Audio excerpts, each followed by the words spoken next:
Now, when it comes to the creation of jobs, there's something else I want to say.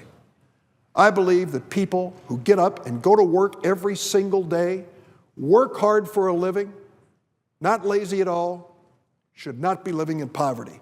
That's it. Basic statement. You want to go to work hard 40 hours a week, you should not be living in poverty in America. And that is happening because the minimum wage is $7.25 an hour. Do the math. It's less than $16,000 a year to live on. Who could do it? Well, some people try, struggling paycheck to paycheck. Yesterday in Chicago, Illinois, Gloria came to the microphone in the Federal Plaza and told the story of working a minimum wage job. She has 2 kids and lives in a homeless shelter. 40 hours a week on minimum wage, living in a homeless shelter. Come on. This is a better nation. Would I pay 10 cents more for that hamburger so Gloria would have enough money to have the dignity of her own place to live with her children? You bet I would. And I wouldn't think twice about it. We ought to have respect for people who work in this country. Raising the minimum wage, $10.10 an hour, is our show of respect for the people who get up and go to work every darn day. They're on the buses in New Jersey in the morning. They're on the trains in Chicago in the morning. They just dropped the kids off and they're hoping that they're going to be safe because it's a neighbor and it's the best they can do for daycare. There wasn't a lot in the refrigerator when they left the house.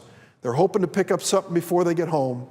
And they go to work every day and they know that struggle is going to be repeated over and over and over again. The free enterprise system is the best system in the world, but there are moments when we need to step in as an American family, set some standards, set some goals. The same thing is true for unemployment compensation. We finally have a bipartisan approach to this in the Senate. 5 Democrats, 5 Republicans. We've worked out a plan. We're going to pass, I think, got my fingers crossed, we're going to pass an extension of unemployment benefits. What do these benefits mean? It means if you are out of work, some people who work for 20 years in the same place, lost their jobs, now they're trying to find another job. We're going to help you keep your family together while you're looking for that job. How much money are we talking about here? Average, $300 a week. How long could you get by on $300 a week? It would be tough, wouldn't it? To pay the rent, mortgage, utility bills, food, clothes, shoes for the kids, cell phone. You need that to find a job, don't you? $300 a week. Well, we've got a chance to pass the bipartisan bill on unemployment compensation for a 5-month period to cover these folks. And the Speaker of the House of Representatives, Republican John Boehner, says, forget it, dead on arrival, won't even take it up, won't consider it. Well, I think he's wrong, and I think it's unfair. And I think these people deserve a fighting chance. They want to become part of the free enterprise system again.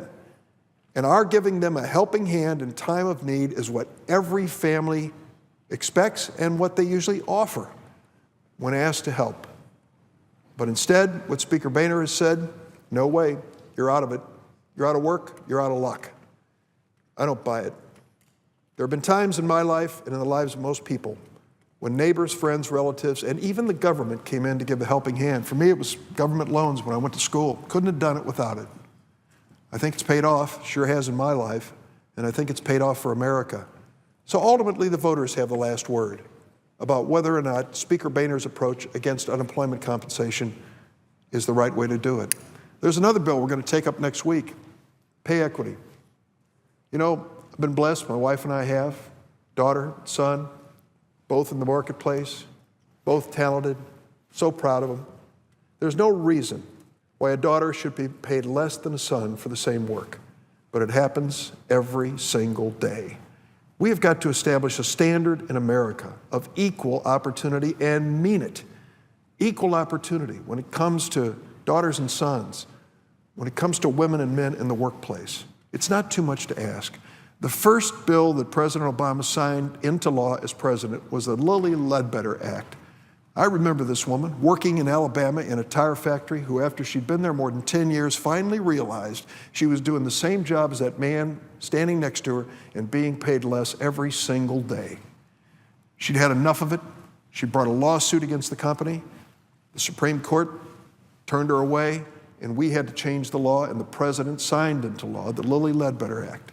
to make sure that women had a fighting chance. Now we want to move it to a new level and to make sure that pay equity for those in the workplace is an American dream come true. We can do that. The free enterprise system is good, but listen, let's be honest about it. In some aspects, it doesn't really reach the goals that we want in terms of equal opportunity in this country.